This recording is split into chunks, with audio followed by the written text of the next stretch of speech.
बिस्मिल्लाहिर्रहमानिर्रहीम। इक़रा बिस्मि रब्बिकल्लज़ी खलक़।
बिस्मिल्लाहिर्रहमानिर्रहीम। Dear students, अस्सलामु अलैकुम। स्टूडेंट्स, हमने अपने प्रीवियस लेक्चर में प्रॉपरली जो फैक्टर्स थे सॉल्युबिलिटी के वो कंप्लीट किए थे, जिसमें हमने like dissolve like, solute solvent interaction and temperature, in factors को कंप्लीट किया था।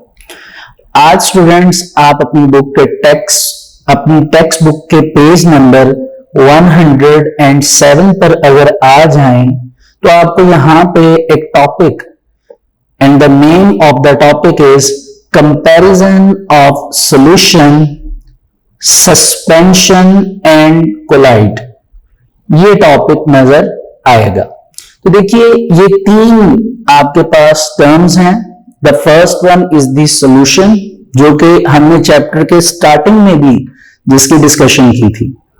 सेकंड वन, ये एक न्यू टर्म है आपके लिए, suspension, and the third one is also a new term, that is colloid. ठीक है, तो आइए हम स्टार्ट करते हैं सबसे पहले सॉल्यूशन से कि सॉल्यूशन क्या होते हैं। तो स्टूडेंट्स, सॉल्यूशन के बारे में समझने के लिए हम एक डायग्राम से स्टार्ट करेंगे।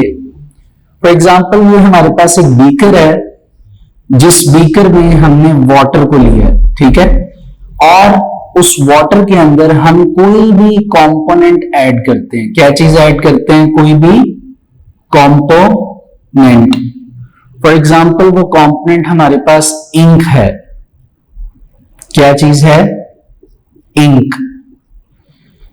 तो बेसिकली एक बात तो हमें इसमें कंफर्म है स्टूडेंट्स कि वाटर एज अ क्या काम करेगा, इधर क्या रोल प्ले करेगा?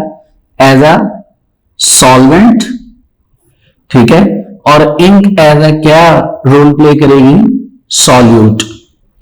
और ये हमने पढ़ा है कि जब भी सॉल्यूट सॉल्वेंट के अंदर ऐड होता है, इनकी एडिशन होती है, तो बेसिकली ये क्या बना देते हैं?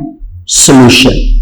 ठीक है, लेकिन एक दो बातें इसमें मजीद याद रखने वाली हैं कि ये सॉल्यूशन बेसिकली ये क्या कहलाता है? इट इज आल्सो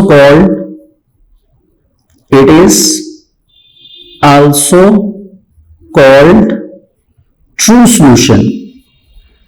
क्या नाम दिया जाता है जी सॉल्यूशंस को? True solution. इनको ट्रू सॉल्यूशंस क्यों कहा जाता है या ट्रू सॉल्यूशन क्यों कहा जाता है? उसकी रीजन ये है कि जब आप इनमें दो या दो से ज्यादा कंपोनेंट्स को ऐड करते हैं तो एडिशन के वक्त ये एक होमोजीनियस मिक्सचर बना देते हैं। होमोजीनियस मीन टू से कि सेम, ठीक है। और एडिशन के बाद ये जो कंपोनेंट्स हैं ये अपनी आइडेंटिटी को लूज कर देते हैं, जो उनकी अपनी आइडेंटिटी है, ठीक है। और जब ये एक दूसरे में मिक्स होते हैं तो मिक्स होने के बाद ये होमोजीनियस आइडेंटिटी को शो करते हैं। फॉर एग्जाम्पल वाटर हम जानते हैं एक कलरलेस कंपोनेंट है, ठीक है। कलरलेस मीन टू से बेरंग, जिसका कोई रंग नहीं होता। और देखा जाए तो इंक हमें यह पता है कि डार्क ब्लू कलर की होती है, लेकिन जब आप इन दोनों कंपोनेंट्स को ऐड करेंगे तो एडिशन के वक्त या फिर आप यूं कह लीजिए एडिशन के बाद आपको यह नजर आएगा कि दोनों कंपोनेंट्स अपनी आइडेंटिटी को लूज कर देंगे। आइडेंटिटी मींस टू से उनकी फिजिकल प्रॉपर्टी, उनकी शनाख्त, ठीक है। और दोनों मिलकर एक होमोजीनियस मिक्सचर बना लेंगे। अगर ऐसा हो और ऐसे सॉल्यूशंस अवेलेबल हैं तो इन सॉल्यूशंस को तब हम क्या नाम देते हैं जी? ट्रू सॉल्यूशन, ठीक है।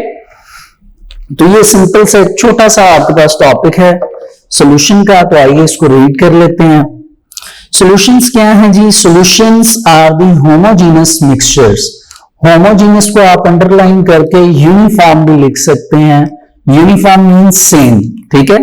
ये सेम मिक्सचर्स होते हैं टू और मोर देन टू, दो या दो से ज्यादा कंपोनेंट्स। ईच कंपोनेंट, ईच का मतलब हर एक कंपोनेंट जो है इज मिक्स्ड इन सच अ वे, वो इस तरह हल होगा कि that their individual identity is not visible. Individual का मतलब क्या होता है? इनफरादी तौर पर, यानी अगर जो इंक है जैसा कि मैंने आपको बताया वो ब्लू कलर की है तो ये उसकी एक इंडिविजुअल आइडेंटिटी है, ठीक है। जो इनकी इंडिविजुअल आइडेंटिटी होगी इज नॉट विजिबल, वो नजर नहीं आएगी। Simplest example is that of a drop of ink mixed in water, ठीक है। This is an example of true solution. अब आपने यहां पे जो चीज इंपॉर्टेंट है याद रखनी है वो ये है कि solutions are also called true solutions, ठीक है। ये एक इंपॉर्टेंट बात है, ये आपको एमसीक्यू भी आ सकता है कि जी solutions are also called dash, तो आपने याद रखना है कि solutions are also called true solutions, ठीक है। अच्छा, नेक्स्ट आ जाइए तो हमारे पास आता है जी कोलाइड। क्या वर्ड है? कोलाइड। जी, कोलाइड क्या होते हैं? इंपॉर्टेंट बात यह है, देखिए कोलाइड के बारे में एक इंपॉर्टेंट बात यह कही जाती है कि दे आर होमोजीनियस और हेट्रोजीनियस, यानी जब इनको बनाया जा रहा होता है तो ये अपनी प्रॉपर्टीज होमोजीनियस यानी यूनिफॉर्म शो करते हैं, लेकिन बेसिकली ये हेट्रोजीनियस होते हैं। हेट्रोजीनियस मीन टू से कि ये डिफरेंट होते हैं अपने कैरेक्टर में, ठीक है, डिफरेंट प्रॉपर्टीज रखते हैं। दूसरी बात, कोलाइड होते क्या हैं? तो याद रखिए ये बेसिकली इनको कोलाइड इसलिए कहा जाता है क्योंकि ये एक ऐसी प्रॉपर्टी शो करते हैं which is called Tyndall effect. ये प्रॉपर्टी बेसिकली कोलाइड को डिफरेंशिएट करती है अगर हम कंपैरिजन की बात करें सॉल्यूशन एंड सस्पेंशन की। यानी कोलाइड जो है वो सॉल्यूशन और सस्पेंशन से डिफर इस वजह से करते हैं क्योंकि वो टिंडल इफेक्ट शो करते हैं। अगर आप ये टिंडल इफेक्ट की प्रॉपर्टी को समझ लें तो बाकी प्रॉपर्टीज बहुत इजी हैं। टिंडल इफेक्ट क्या होता है कि फॉर एग्जांपल आपके पास एक सॉल्यूशन है और उस सॉल्यूशन में से आपने बीम ऑफ लाइट यानी आपने रोशनी को गुजारा है, वो आप बेशक टॉर्च का इस्तेमाल कर लीजिए। जैसे ही लाइट सॉल्यूशन में से गुजरे और गुजरने के बाद अगर वो लाइट स्कैटर्ड हो जाए, क्या हो जाए? स्कैटर्ड। स्कैटर्ड का मतलब बिखरना, ठीक है। वो अगर लाइट बिखर जाए तो बेसिकली इट मींस दैट कि हमारे पास जो गिवन सॉल्यूशन है, हमारे पास जो सॉल्यूशन अवेलेबल है, basically it is colloid, basically it is colloid. इसको हम कोलाइडियल सॉल्यूशन का नाम देते हैं। और इसी प्रॉपर्टी की वजह से, क्योंकि हम इसे पहले सॉल्यूशन कह रहे थे लेकिन अब इसको कोलाइड का नाम दिया गया है, और ये टिंडल इफेक्ट की प्रॉपर्टी की वजह से हम इस तरह के सॉल्यूशंस को फॉल्स सॉल्यूशन का नाम देते हैं। क्या नाम देते हैं जी? फॉल्स सॉल्यूशन, यानी ऐसे सॉल्यूशन जो ट्रू नहीं होते। क्यों? क्योंकि ट्रू सॉल्यूशन की प्रॉपर्टी जो है वो हम किनको दे चुके हैं? सॉल्यूशंस को, जो कि होमोजीनस होते हैं। बट कोलाइड जो है ये होमोजीनस और हेट्रोजीनस दोनों कैरेक्टर शो करते हैं, इसीलिए हम इनको बेसिकली फॉल्स सॉल्यूशन के नाम से याद करते हैं या इनको याद रखते हैं। और फॉल्स सॉल्यूशन किस बेस पर कहते हैं जी? टिंडल इफेक्ट, ठीक है। बाकी जो प्रॉपर्टीज हम रीडिंग में देखेंगे और इसमें बहुत इंपॉर्टेंट एग्जांपल्स हैं जो कि बेसिकली आपके एक्सरसाइज के शॉर्ट क्वेश्चंस को कंप्लीट करवाएंगी। तो कोलाइड क्या है? These are the solutions in which the solute particles are larger. इनमें solute particles जो हैं वो बड़े होंगे than those present in the true solution, जो कि true solution में available है। यानी अगर solutions इनको अगर डिफर किया जाए तो वो ये है कि इनके particles large हैं जबकि solution के particles क्या हैं? small, but not large enough to be seen by naked eye. लेकिन इतने बड़े नहीं होते कि इनको आप अपनी आम आंख से देख सकें, ठीक है, कि आपको ये आंख से नजर आए। The particles in such system dissolve and do not settle down for a long time. यानी अगर आप इनको हल करेंगे तो ये मिक्स हो जाएंगे, लेकिन ये ज्यादा देर जो है वो नीचे बॉटम पे जाके कंटेनर के नहीं बैठेंगे। क्यों? क्योंकि अगर ये साइज में लार्ज होंगे, बहुत ज्यादा इनकी डेंसिटी ज्यादा होगी यानी मैस ज्यादा होगा, तब ये बॉटम पर जाकर बैठेंगे। लेकिन ये उतने लार्ज और उतने हैवी नहीं होते कि ये नीचे जाके कंटेनर के बॉटम पर बैठ जाएं, ठीक है। But particles of colloids are big enough, लेकिन ये इतने बड़े होते हैं to scatter the beam of light, कि ये जो लाइट है उसको स्कैटर कर दें, फैला दें। It is called Tyndall effect, और इसी को बेसिकली हम क्या नाम देते हैं? Tyndall effect. We can see the path of scattered light beam inside the colloidal solution. और ये जो लाइट की स्कैटरिंग है, जो लाइट स्कैटर होती है, बेसिकली ये सिर्फ हमें कोलाइडियल सॉल्यूशन में नजर आता है, ना तो ये हमें सॉल्यूशंस में नजर आता है और ना ही हमें ये सस्पेंशंस में नजर आएगा, ठीक है। आगे एक एमसीक्यू भी है कि Tyndall effect is the main characteristic. Main characteristic का मतलब एक अहम खासियत है विच डिस्टिंग्विशेस का मतलब क्या? जो डिफरेंस करेगी कोलाइड्स फ्रॉम सॉल्यूशन, यानी जो कोलाइड्स को सॉल्यूशन से मुख्तलिफ बनाती है। Hence these solutions are called false solutions. तो इन solutions को क्या नाम दिया जाता है जी? false solution. अब जो बात जहन में रखने वाली है वो ये है कि आपको एक शॉर्ट क्वेश्चन ये भी आ सकता है कि what is the difference between solution and colloidal solutions, या फिर ये क्वेश्चन इस तरह चेंज होके आ सकता है difference between true and false solution, ठीक है। अच्छा जी, अब एग्जांपल्स पे आते हैं कोलाइडियल सॉल्यूशंस की। तो पहले नंबर पे है स्टार्च। क्या वर्ड है? स्टार्च।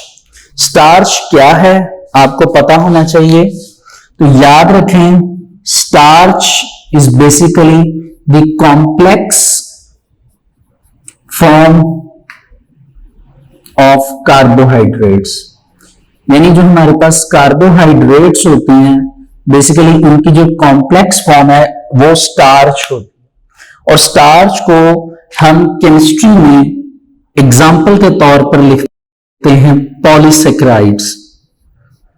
पॉलीसेक्राइड्स का मतलब क्या है? पॉली मीन्स स्टूडेंट्स क्या होता है? Poly means many, poly means many, and saccharides means sugar, यानी कि बहुत ज्यादा शुगर के मॉलिक्यूल से जो चीज मिलकर बनती है, बेसिकली दे आर पॉलीसैकराइड्स। और अगर इसकी एग्जाम्पल में जाया जाए तो सबसे सिंपलेस्ट एग्जाम्पल जो है वो क्या है? स्टार्च। क्या है? स्टार्च। ठीक है, फिर हमारे पास आ जाता है जी एल्ब्यूमिन। जो एग होता है उसके सेंटर जो पोर्शन होता है उसे एल्ब्यूमिन कहते हैं। सोप, साबुन, सोप सॉल्यूशंस लिखा हुआ है। ठीक है, फिर ब्लड आ जाता है जी, खून को कहते हैं मिल्क, दूध, इंक जो हमारे पास होती है वो, जेली एंड टूथपेस्ट एटसेट्रा। ये वो तमाम मटेरियल्स के नाम हैं जिनको आप रूटीन लाइफ में भी यूज करते हैं और इनके बारे में आपको वैसे भी नॉलेज है। अब आगे चलते हैं जी सस्पेंशंस की तरफ कि सस्पेंशंस क्या हैं। आइए इन्हें देखते हैं। अगर स्टूडेंट सस्पेंशंस की बात की जाए तो ये ऐसे सॉल्यूशंस हैं जो अपनी नेचर में हेट्रोजीनियस होते हैं। क्या होते हैं? Heterogeneous solutions. ठीक है, यानी नॉट यूनिफॉर्म। हमने अगर वहां पे होमोजीनियस के बारे में पढ़ा था कि यूनिफॉर्म या एक जैसे सॉल्यूशंस, तो हेट्रोजीनियस का मतलब क्या होगा? Not uniform. Hetero means not uniform. ठीक है, जो यूनिफॉर्म सॉल्यूशन नहीं होते। क्लियर है? अच्छा, इसके बाद सस्पेंशंस के बारे में एक बात है कि इनके जो पार्टिकल्स हैं, they can easily seen by naked eye, यानी आप इनको आम आंख से देख सकते हैं। ये पार्टिकल्स इतने बड़े होते हैं अपने साइज में। ठीक हो गया? तो सस्पेंशंस के बारे में ये दो बातें थी जो याद रखने वाली हैं। आइए देखते हैं जी कि सस्पेंशंस आर हेट्रोजीनियस मिक्सचर्स। ये हेट्रोजीनियस होते हैं मिक्सचर्स ऑफ अनडिसॉल्व्ड पार्टिकल्स। अनडिसॉल्व्ड का मतलब क्या है? इनसॉल्युबल। ये भी आप अंडरलाइन करके लिखें। पहली बात तो अनडिसॉल्व का मतलब क्या होता है कि जो हल ना हो। इनको आप इनसॉल्युबल भी कह सकते हैं। इनसॉल्युबल का मतलब भी क्या होता है? जो पानी में हल ना हो। पानी नहीं, इट मीन्स टू से किसी भी चीज में डिसॉल्व ना हो। जैसे आपने बीकर लिया, उस बीकर में अगर सस्पेंशंस मौजूद हैं, सस्पेंशंस पार्टिकल्स मौजूद हैं, तो बेसिकली वो डिसॉल्व नहीं होंगे, बल्कि वो जो सस्पेंशन है वो नीचे जाकर क्या हो जाएंगे? Settle down. क्या हो जाएंगे? Settle down. सवाल यह कि ये सेटल डाउन क्यों होते हैं? उसकी रीजन के इन पार्टिकल का साइज बड़ा होता है। इन पार्टिकल का साइज क्या होता है? बड़ा, यानी इनका साइज बड़ा होगा, इनका वेट ज्यादा होगा। वेट ज्यादा होने की वजह से हम ये कह सकते हैं कि इनकी डेंसिटी ज्यादा है, तो इस वजह से ये नीचे जाकर बैठ जाते हैं। ठीक है, तो ये आपके बीकर के बॉटम पर जाकर बैठ जाते हैं।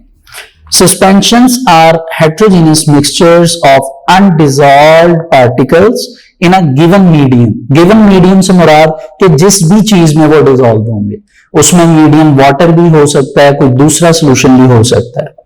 Particles are big enough to be seen with naked I.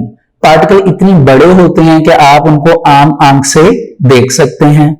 Examples are, examples क्या हैं जी? चॉक इन वाटर, चॉक का पानी में हल होना जिसको मिल्की सस्पेंशन कहते हैं। पेंट्स, रंग जो होते हैं। मिल्क ऑफ मैग्नीशिया, या फिर इसको मिल्क ऑफ मैग्नीशिया पढ़ा जाता है, यानी suspension of magnesium oxide in water, यानी मैग्नीशियम ऑक्साइड का पानी के अंदर एक खास मिक्सचर, एक सस्पेंशन, इसको कहा जाता है। आप इसको अंडरलाइन करके मैग्नीशियम जो ऑक्साइड है इसका केमिकल फॉर्मूला भी लिख सकते हैं, Mg(OH ट्वाइस। ठीक है, बहुत यूजफुल है, बहुत इंपॉर्टेंट केमिकल है। इसको हम बेसिकली अगर स्टमक एसिडिटी है या हार्ट बर्निंग है इन प्रोसेसेस में हम इसको एज अ मेडिसिन के तौर पर इस्तेमाल करते हैं। ठीक है, बेसिकली स्टमक एसिडिटी जो होती है, जिसको मैदे की तेजाबियत कहा जाता है, तब ये मेडिसिन बहुत यूजफुल है, इसको लिया जाता है। ये वो आपकी जो तेजाबियत है, जो मैदे में आपकी स्टमक में एसिडिटी होती है, उसको रिड्यूस करती है। ठीक है, ये इसका एक यूज है, आप लिख सकते हैं। अच्छा जी, आगे कहते हैं जी, for better understanding of true solutions, false solutions and suspensions, a comparison of their characteristics is given in the table. अब जो टेबल में हम पढ़ने जा रहे हैं, ये बेसिकली आपका लॉन्ग क्वेश्चन है। अभी तक हमने जो पढ़ा उसमें हमने सॉल्यूशंस को एक नेम दिया, वो क्या था? True solutions. फिर हमने कोलाइड के बारे में पढ़ा, उनको क्या नेम दिया? False solutions. फिर हम बात करने पर आए सस्पेंशंस की। अब हम इनकी कैरेक्टरिस्टिक्स की बेस पर एक टेबल की तरफ जाएंगे। उस टेबल में देखेंगे कि कैसे जो है इनमें हम कंपैरिजंस कर सकते हैं। ठीक है, तो सबसे पहले सॉल्यूशंस के बारे में देखते हैं जी, क्या बात लिखी गई है जी, कि particle exist in their simplest form. सबसे अपनी जो सिंपल फॉर्म है उसमें होंगे, क्योंकि सॉल्यूशन में पार्टिकल्स बहुत छोटे होते हैं, इसलिए वर्ड सिंपलेस्ट फॉर्म का यूज हुआ है। दैट इज मॉलिक्यूल्स की फॉर्म में और ऑइंस की फॉर्म में। और इनका डायमीटर कितना है जी? 10 की पावर -8 सेंटीमीटर। ठीक है, ये इनके मॉलिक्यूल या ऑइन का डायमीटर है।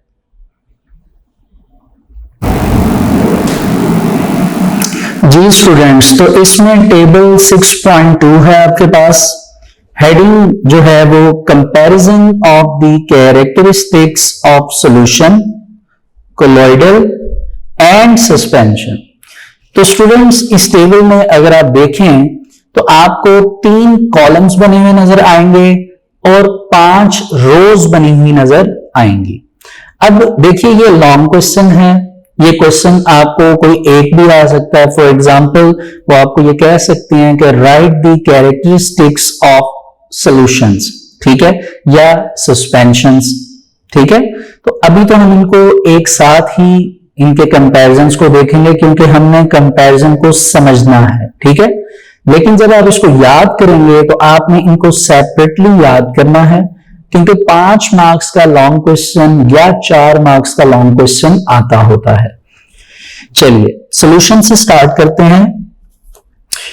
The particles exist in their simplest form, कि जो इनके पार्टिकल्स हैं, जो कंपोनेंट्स होंगे, कंपोनेंट्स तो नहीं बल्कि हम पार्टिकल्स का नाम यूज करेंगे, वो अपनी सादातर हालत में होंगे। ठीक है, सिंपलेस्ट मींस बिल्कुल सिंपलेस्ट सादा फॉर्म में होंगे। दैट इज एज मॉलिक्यूल्स और ऑइंस। अब वो जो इनकी हालत होगी वो बेसिकली मॉलिक्यूल्स होंगे या ऑइंस होंगे। और इनका जो डायमीटर है वो कितना होगा? 10 की पावर -8 सेंटीमीटर। ये आपने एमसीक्यूज के लिए भी याद करना है। फिर हम इसके साथ सॉल्यूशन के साथ कोलाइड की प्रॉपर्टी देखते हैं। वो क्या है जी? The particles are large consisting of many atoms, ions और मॉलिक्यूल। इनके पार्टिकल्स इतने बड़े हैं कि वो एटम्स भी हो सकते हैं या ऑइंस और मॉलिक्यूल्स हो सकते हैं।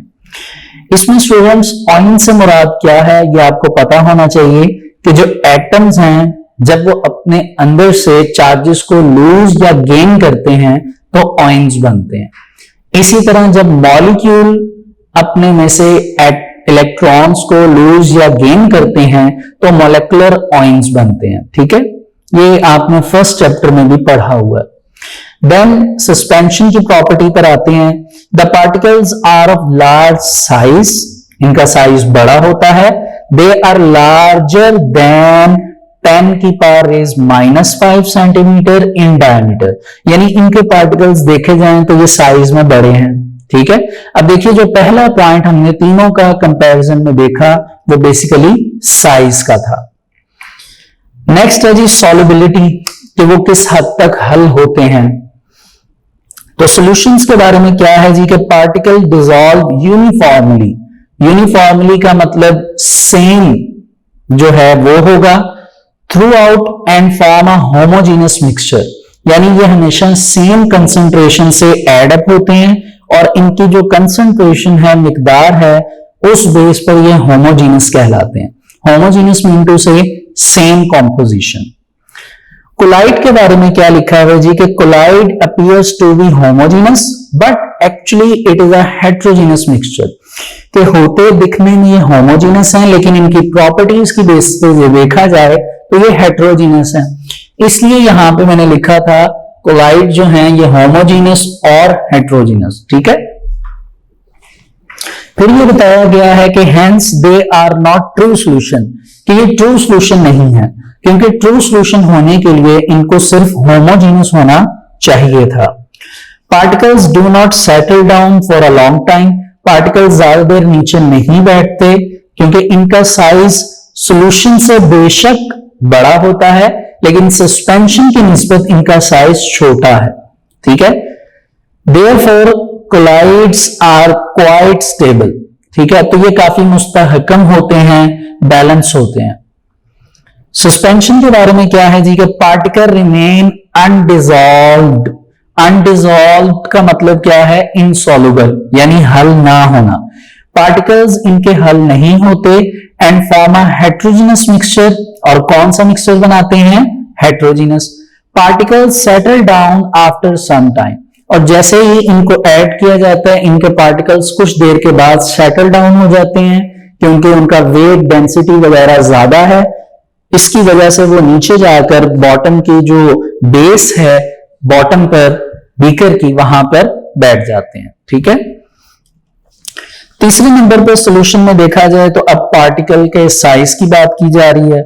तो कहता है जी particle are so small that they can not be seen with naked eye, कि सॉल्यूशन के पार्टिकल्स इतने छोटे होते हैं कि इन्हें हम आम आंख से देख नहीं सकते। कोलाइड के बारे में क्या है जी कि पार्टिकल्स आर लार्ज, मतलब कि सॉल्यूशन की निस्बत ये लार्ज हैं लेकिन इनको भी हम अपनी आम आंख से नहीं देख सकते।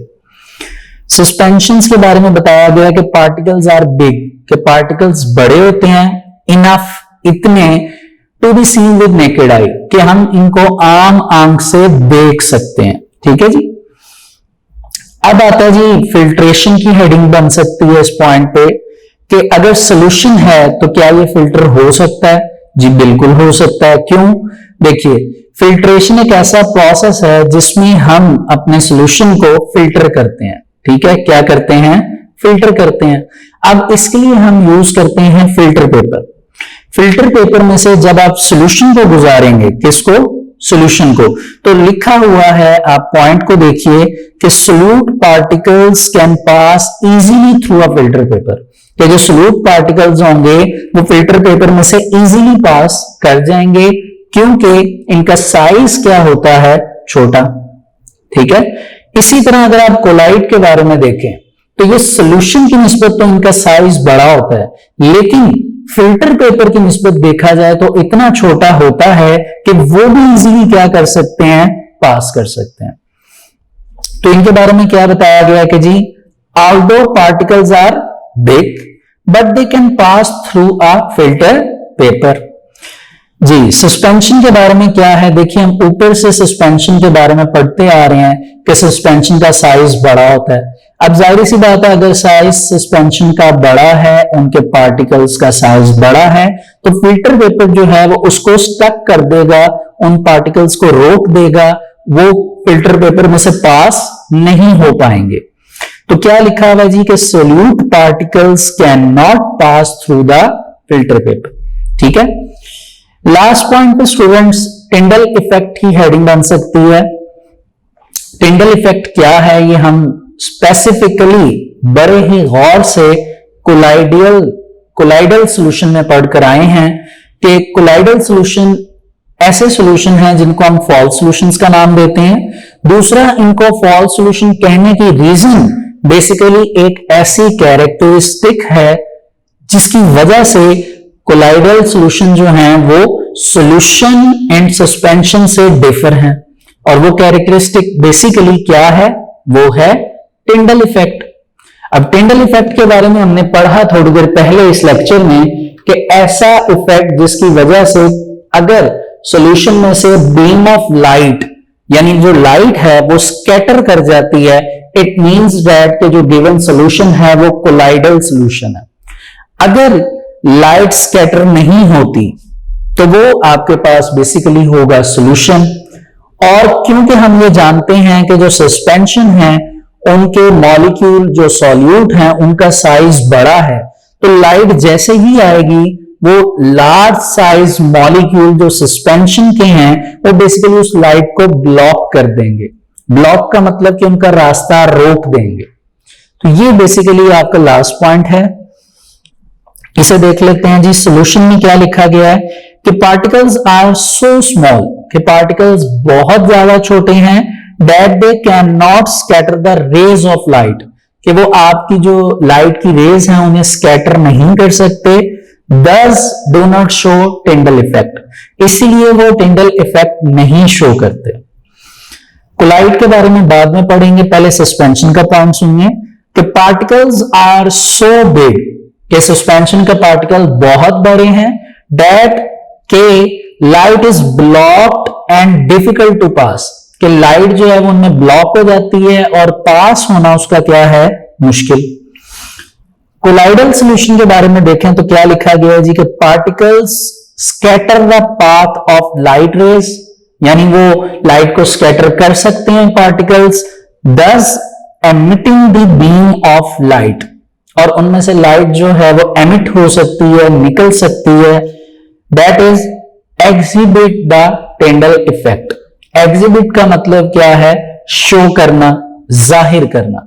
इसीलिए कोलाइडल सॉल्यूशन जो हैं वो टिंडल इफेक्ट को एग्जिबिट करते हैं, जाहिर करते हैं, दिखाते हैं। ये स्टूडेंट्स हमारे पास टेबल था कंपैरिजन का, और जैसा कि मैंने आपको ये बताया कि ये एक इंपॉर्टेंट लॉन्ग क्वेश्चन है। कैरेक्टरिस्टिक्स की बेस पर आपको सिर्फ सॉल्यूशन की कैरेक्टरिस्टिक्स आ सकती हैं, सिर्फ कोलाइडल सॉल्यूशंस की आ सकती हैं, या सिर्फ सस्पेंशन की कैरेक्टरिस्टिक्स आ सकती हैं लॉन्ग क्वेश्चन में। इसलिए आपको ये एज इट इज जो प्रॉपर्टीज हैं या कैरेक्टरिस्टिक्स हैं वो याद करनी पड़ेंगी। 5 कैरेक्टरिस्टिक्स याद करना जरूरी है, क्योंकि अगर लॉन्ग क्वेश्चन आएगा तो वो 5 मार्क्स का होगा। हाँ, अगर लॉन्ग क्वेश्चन 4 मार्क्स का आता है तो आप 4 मार्क्स की बेस पर एनी 4 कैरेक्टरिस्टिक्स को अटेम्प्ट कर सकते हैं जो आपको अच्छी तरह आती हैं। इसके अलावा जो हमने ये टॉपिक स्टार्ट किया था पेज नंबर 107 से, सॉल्यूशन, कोलाइडल सॉल्यूशन और सस्पेंशन का, तो बेसिकली इनमें कुछ शॉर्ट क्वेश्चंस हैं जो मैं आपको पहले भी बता चुका हूं, like difference between true and false solution, ये एक इंपॉर्टेंट शॉर्ट है। What do you know about suspension, ठीक है, ये भी एक शॉर्ट क्वेश्चन। तो इस टॉपिक को अच्छी तरह स्टूडेंट्स आप याद करिए। इंशाल्लाह नेक्स्ट लेक्चर में हम एक्सरसाइज का काम करेंगे जिसमें हमारे पास एमसीक्यूज आ जाते हैं, उसके अलावा शॉर्ट क्वेश्चंस हैं जो कि रिमेनिंग शॉर्ट क्वेश्चंस हैं, ठीक है। कुछ क्वेश्चंस आपको मुझे राइट करवाने पड़ेंगे, तो मैं उनका आंसर व्हाइट बोर्ड पे राइट करूंगा नेक्स्ट लेक्चर में, आप उसको कॉपी कर लीजिएगा। और उसके बाद अगर आप देखें तो इस चैप्टर के न्यूमेरिकल्स भी हैं, इस चैप्टर के न्यूमेरिकल्स भी हैं, तो इंशाल्लाह उनमें से कुछ न्यूमेरिकल्स मैं अटेम्प्ट करूंगा, कुछ मैं आपको होमवर्क दूंगा, तो इस तरह फिर इंशाल्लाह हम अपना चैप्टर कंप्लीट करेंगे। फिल वक्त के लिए इस टॉपिक को अच्छी तरह याद करिए, मुझे दुआओं में याद रखिए। अल्लाह हाफिज।